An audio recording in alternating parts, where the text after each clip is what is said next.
Setiap orang jika mengalami masalah, cobaan bahkan problema hidup yang menghimpit kehidupannya, apa yang ia lakukan, atau seorang mendapatkan berkah, semua keinginan terkabul dan tujuan hidupnya tercapai, apa yang harus ia lakukan? Sebagai individu yang memiliki iman pasti ia akan berdoa. Salah satu sunnah yang mungkin sangat jarang kita lakukan adalah mendoakan sesama muslim semisal teman, sahabat, guru dan lain-lain tanpa sepengetahuan dia. Kita doakan dia dengan ikhlas dan tulus agar dia mendapatkan kebaikan dunia dan akhirat. Sebelum lanjut, bantu subscribe channel ini, dan tonton videonya, sampai Anda paham. Tidak mudah melakukan sunnah ini, karena butuh keimanan yang tinggi serta hati yang tulus dan ikhlas. Hal ini karena sifat dasar manusia yang hanya memikirkan kepentingan dirinya sendiri saja. Setelah semua kebutuhan manusia terpenuhi, barulah dia memperhatikan orang lain. Oleh karena itu, para ulama menjelaskan bahwa sunnah ini adalah tanda jujurnya keimanan. Seseorang berdoa adalah sarana bagi kita untuk memohon sepenuh hati kepada Allah Subhanahu wa Ta'ala, mengharap kebaikannya, agar ia mengabulkan sesuatu yang kita kehendaki. Doa juga merupakan tuntunan agama serta alat menjalin komunikasi langsung antara hamba dan Sang Pencipta. Dalam berdoa, syarat terpenting adalah kesucian hati dan keikhlasan.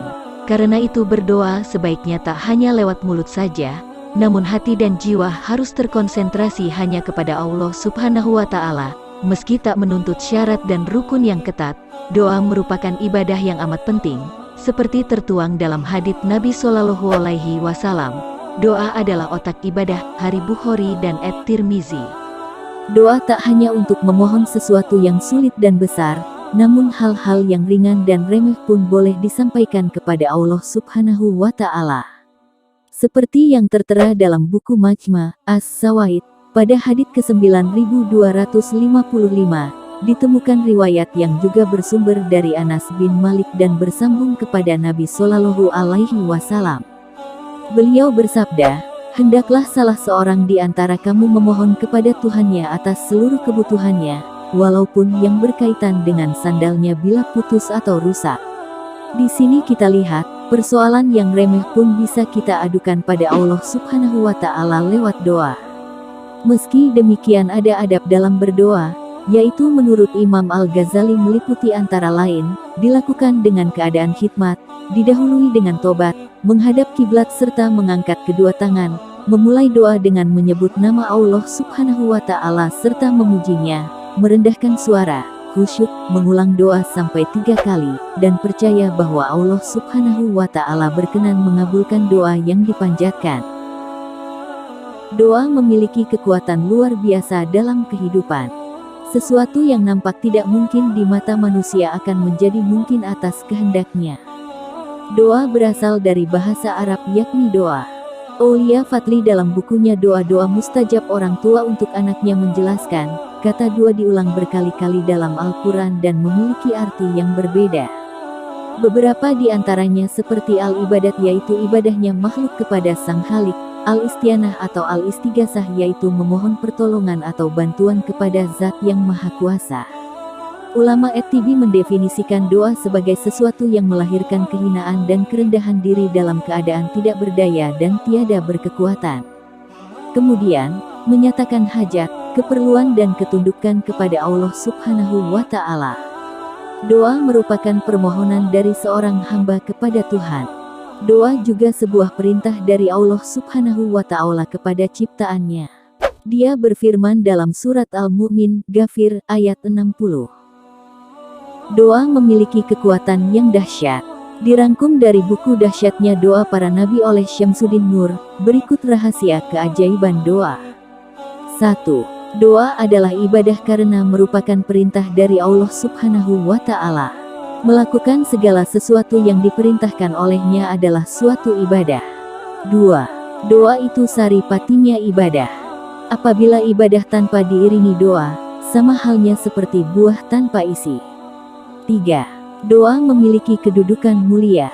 Tidak ada yang lebih mulia di sisi Allah Subhanahu wa Ta'ala selain doa. Sebab, di dalam doa terdapat hakikat seorang hamba kepada Tuhan yang telah menciptakannya. 4. Tidak ada yang dapat menolak takdir buruk selain doa kepada Allah Subhanahu wa Ta'ala. Sebab, jika seorang hamba berdoa dengan sungguh-sungguh, maka Allah Subhanahu wa Ta'ala berkenan menghapus daftar takdir menurut kehendaknya. Apabila Dia sudah berkehendak, maka tidak ada yang bisa mengusik selain memohon kepadanya dengan doa. Inilah hikmah mendalam dari dahsyatnya doa. 5. Doa membawa manfaat bagi yang memohonkannya. Hal ini harus diyakini karena termasuk dalam akidah samiyah, yakni kepercayaan yang pada dasarnya hanya sebuah kemungkinan yang boleh dipercaya maupun tidak, akan tetapi menjadi sesuatu yang wajib dipercaya karena datangnya dari Allah dan Rasul-Nya. 6. Allah Subhanahu wa Ta'ala banyak mengajarkan doa-doa sebagaimana terdapat dalam Al-Quran, begitu pula dengan Rasulullah Subhanahu wa Ta'ala. Beliau mengajarkan doa siang dan malam agar dapat diamalkan oleh para umatnya. Doa sudah ada sejak Nabi Adam diciptakan dan pengabulan doa oleh Allah Subhanahu wa Ta'ala sudah ada sejak saat itu. 7. Doa adalah kekuatan ampuh bagi orang-orang yang beriman. Doa adalah kekuatan batin, pembuka pintu rezeki, jalan menuju keberkahan, dan kemenangan dunia akhirat. Pada hakikat, doa adalah sebuah harapan. Segala yang tidak mungkin akan menjadi mungkin atas kehendaknya.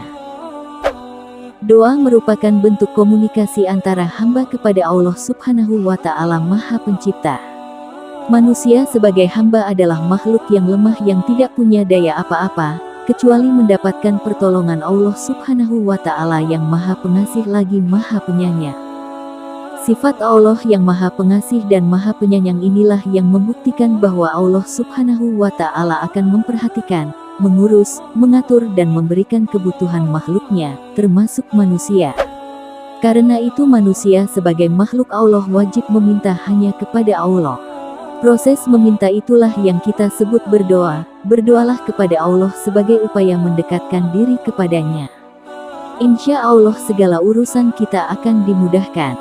Namun ada kalanya, suatu waktu kita merasa doa kita tidak kunjung dikabulkan. Entah memang tidak dikabulkan, namun pada dasarnya semua doa pasti dikabulkan oleh Allah Subhanahu wa Ta'ala. Kapan, di mana, dan dalam bentuk apa, kita tidak pernah tahu. Pada fase berharap inilah dibutuhkan keyakinan akan pertolongan Allah Subhanahu wa Ta'ala. Beberapa penyebab doa kita tidak dikabulkan oleh Allah Subhanahu wa Ta'ala. Semoga ini bisa menjadi alat introspeksi diri kita semua. 1. Dosa dan segala sesuatu yang haram. Salah satu penyebab doa tidak dikabulkan adalah karena diri kita yang penuh dosa. Manusia memang tidak luput dari kesalahan dan dosa. Namun Allah Subhanahu wa Ta'ala senantiasa memberi ampunan dan maafnya. Tetapi seringkali manusia lalai dan meremehkan ampunan Allah Subhanahu wa Ta'ala, sehingga perbuatan dosanya semakin bertumpuk.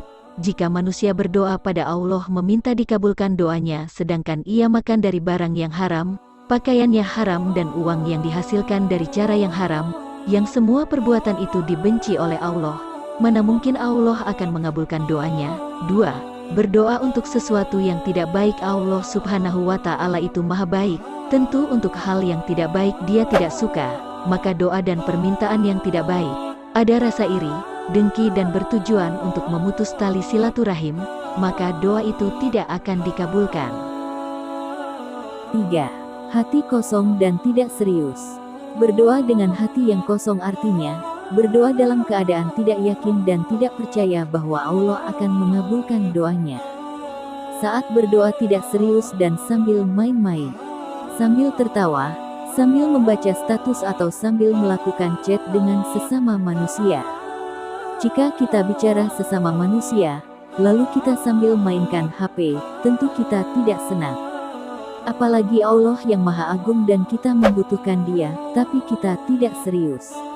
Mana mungkin doa kita akan dikabulkan?